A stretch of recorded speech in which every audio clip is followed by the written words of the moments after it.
필승! 법무법인 1로 군형사 전문센터 문건일 변호사입니다. 이번 시간에는 항고에 대해서 살펴볼 텐데요. 먼저 항고란 것은 징계 처분이 위법, 부당 또는 과중하다는 이유로 이에 불복하는 일종의 행정심판이라고 이해하시면 되겠습니다. 항고의 요건들은 다음과 같습니다. 징계 처분이 우선 존재해야 될 것이고요. 다음으로 원징계 처분의 위법, 부당 또는 과중함을 이유로 하는 것이어야 합니다. 다음으로 항고의 제기는 원징계 처분의 취소, 무효 확인 또는 감경을 요구하는 것이어야 합니다. 따라서 원징계 처분을 정지시켜달라, 면제해달라 이런 내용으로는 항고가 불가능합니다. 항고는 처분을 받은 날로부터 30일 이내에 제기를 하여야 하는데요. 여기서 주의해야 될 점이 처분을 받은 날은 불산입하기 때문에 처분을 받은 다음 날부터 기산해서 30일 되는 날까지 항고를 제기하셔야 됩니다. 항고서는 직접 항고심사권자에게 제출하셔야 됩니다. 앞서 말씀드린 그 30일 기간이 만료되기 전까지 서면이 도달해야 되고요. 그 부분 유의 바랍니다. 네, 다음으로 항고심사권자에 대해서 알아보도록 하겠습니다. 항고를 하려는 사람은 장성급 장교가 지휘하는 징계권자의 차상급 부대 또는 기관의 장에게 항고를 할 수가 있습니다. 예를 들어서 28사단에서 근무하는 대위가 28사단 사단장님으로부터 징계 처분을 받았다면 그 상급 부대의 장인 5군단장이 항고심사권자가 되는 것입니다. 추가로 28사단 예하부대의 모 부대, 대대에서 징계 처분을 받은 모 상병 같은 경우에는 해당 대대의 기관 장인 28사단 장님께 항고를 제기할 수 있습니다. 다음으로 항고심사위원회 구성에 대해서 살펴보도록 하겠습니다. 항고심사위원회는 보시는 표와 같이 구성이 되는데요. 항고심사위원회 특징은 군인, 군무원 구분 없이 반드시 징계위원 중 한 명이 군법무관으로 구성되어야 한다는 점입니다.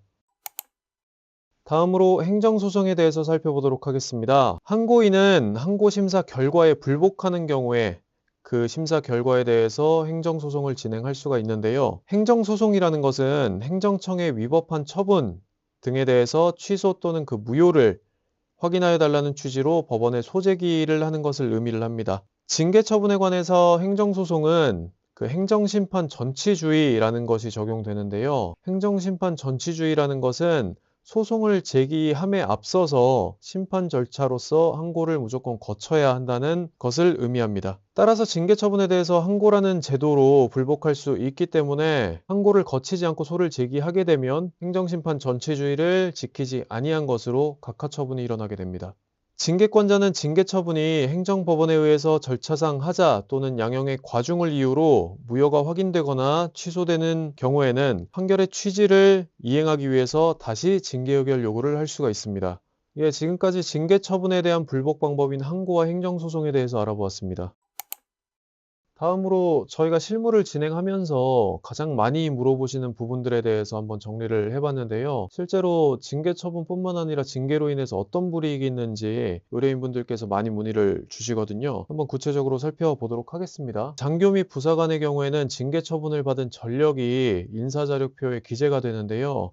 인사자료표에 기재된 징계 처분 같은 경우에 진급 선발 시 감점 요소로 적용되게 됩니다. 같은 사실관계로 형사처분을 받은 바가 있다고 하더라도 이 형사처분이 별도로 인사과에 통보가 되기 때문에 동일하게 감점 요소로 작용이 되게 됩니다. 또한 군무원의 경우에는 징계 처분의 집행 중에 있거나 집행이 종료된 날로부터 일정 기간이 경과하지 않은 경우에 승진 임용을 할 수 없는 불이익이 있습니다. 네, 다음으로 아주 중요한 급여상의 불이익이 있는데요. 정직의 경우에는 해당 기간 동안 보수가 3분의 2 삭감되기 때문에 3분의 1만 보수를 받을 수 있고요.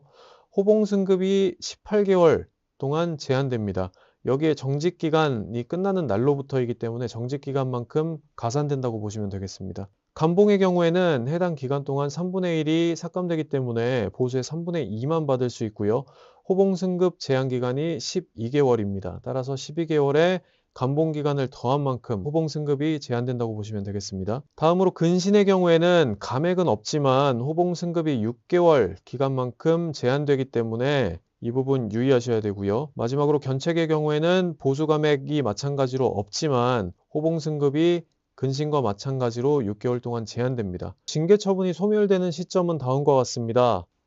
징계 종류에 따라서 강등은 9년, 정직 7년, 감봉은 5년, 근신 견책은 3년의 기간이 도과해야 되는데요. 구체적으로 견책 처분을 받은 간부가 호봉 승급이 지연되어서 6개월 동안 호봉 승급이 제한되었다라고 하면 3년이 지나야 6개월 동안 제한되었던 호봉 승급을 기간에 다시 재산입하게 됩니다. 따라서 3년간은 한 호봉만큼 월급을 덜 받게 되는 결과가 되겠죠. 네, 다음으로 기타 신분상의 불이익이 있는데요. 징계는 처분에 따라서 공무원, 군무원의 임용 결격 사유가 되고요. 군인 신분을 취득할 수 있는 제한 사유가 됩니다. 또한 직장 예비군 지휘관의 결격 사유가 되고요. 현역 복무 부적합 심사 대상이 될 수가 있습니다.